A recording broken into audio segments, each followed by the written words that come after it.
நண்பர்கள் அனைவருக்கும் வணக்கம். நான் தான் உங்கள் ஜிகே பேசுகிறேன். இந்த வீடியோவில் நாம் ஃபோர்க் அப்படின்னா என்னென்னு பார்க்க போகிறோம்.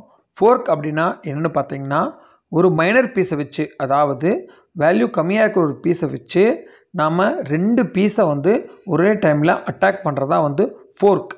அதாவது ஃபோர்க் அப்படின்னா டபுள் அட்டாக் அப்படின்னு சொல்லுவாங்க. பாருங்கள், இந்த பொசிஷனில் பிளாக் தான் வின் ஆகிற மாதிரி இருக்குது. ஆனால் பாருங்கள், இந்த ஒயிட்டு அதோட நைட்டை வச்சு ஃபோர்க் பண்ணால் ஒரே டைமில் குயினுக்கும் அட்டாக் வருது, கிங்குக்கும் அட்டாக் வருது. இப்போ பார்த்திங்கன்னா அதோட பொசிஷன் டேஞ்சரில் தான் இருக்குது அப்படின்னு சொல்லி அர்த்தம். பாருங்கள், இப்போ நாம் அந்த நைட்டை எடுத்து E7ல் போஸ்ட் பண்ணோம்னா இப்போ ஒரே டைமில் கிங்குக்கும் அட்டாக் வருது, குயினுக்கும் அட்டாக் வருது. பாருங்கள், இதுதான் ஃபோர்க் அப்படின்னு சொல்லுவாங்க. அதாவது ஒரே நேரத்தில் 2 பீஸை அட்டாக் பண்ணுறது, இதுதான் ஃபோர்க். இப்போ பார்த்தீங்கன்னா அவங்க கிங்கை மூவ் பண்ணுறப்போ நாம் குயினை இப்படி கேப்சர் பண்ணிடலாம். இனி அடுத்ததாக நைட்டை வச்சு இன்னொரு எக்ஸாம்பிள் பார்த்துடலாம். பாருங்கள், இந்த பொசிஷனில் அந்த E4 இருக்கிற நைட்டை எடுத்து நாம் ஃபோர்க் பண்ணோம் அப்படின்னு சொன்னால் இந்த 2 ரூக்கு, குயினு, கிங்கு எல்லாத்தையுமே அட்டாக் பண்ணும். பாருங்கள், இப்போ நான் போஸ்ட் பண்ணி காட்டுறேன். ஓகே, இப்போ நாம் D6ல் வச்சதுக்கப்புறம் பார்த்திங்கன்னா இது அதனுடைய 2 ரூக்கு, கிங்கு, குயினு எல்லாத்துக்குமே அட்டாக் பண்ணுது. அதுவும் இல்லாமல் செக் வருது. இந்த மாதிரி சமயத்தில் நாம் வேல்யூ அதிகமாக இருக்கிற பீஸை தான் நாம் கேப்சர் பண்ணணும்.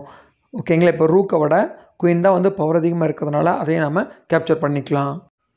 நாம் இப்போ நைட்டை வச்சு எப்படி ஃபோர்க் பண்ணுறது அப்படிங்கிறத நாம் தெரிஞ்சுக்கிட்டோம். இனி அடுத்தது பாருங்கள், பானை வச்சு எப்படி ஃபோர்க் பண்ணுறது அப்படிங்கிறத நாம் பார்க்க போகிறோம். பாருங்கள், இப்போ 2 பிஷப்பும் நைட்டும் அங்கே இருக்குது. நாம் F2ல் இருக்கிற பானை ஒரு ஸ்டெப் ஃபார்வேர்டு மூவ் பண்ணோம் அப்படின்னு சொன்னால் இது ஒரே டைமில் 2 பீஸுக்கும் அட்டாக் ஆகுது. இந்த மாதிரி மைனர் பீஸை வச்சு அதோட வேல்யூ அதிகமாக இருக்கிற பீஸை அட்டாக் பண்ணியிருக்கோம்.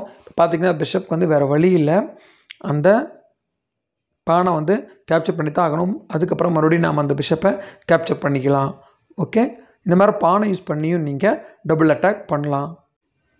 இனி அடுத்தது நாம் குயினை யூஸ் பண்ணி எப்படி டபுள் அட்டாக், அதாவது ஃபோர்க் பண்ணுறது அப்படிங்கிறத நாம் பார்க்க போகிறோம்.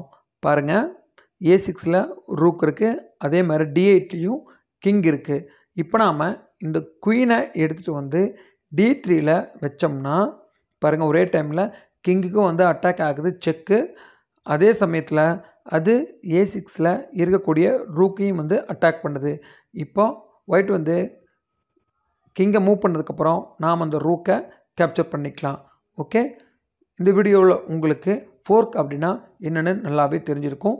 மறுபடியும் அடுத்த வீடியோவில் நாம் சந்திப்போம். தேங்க்யூ.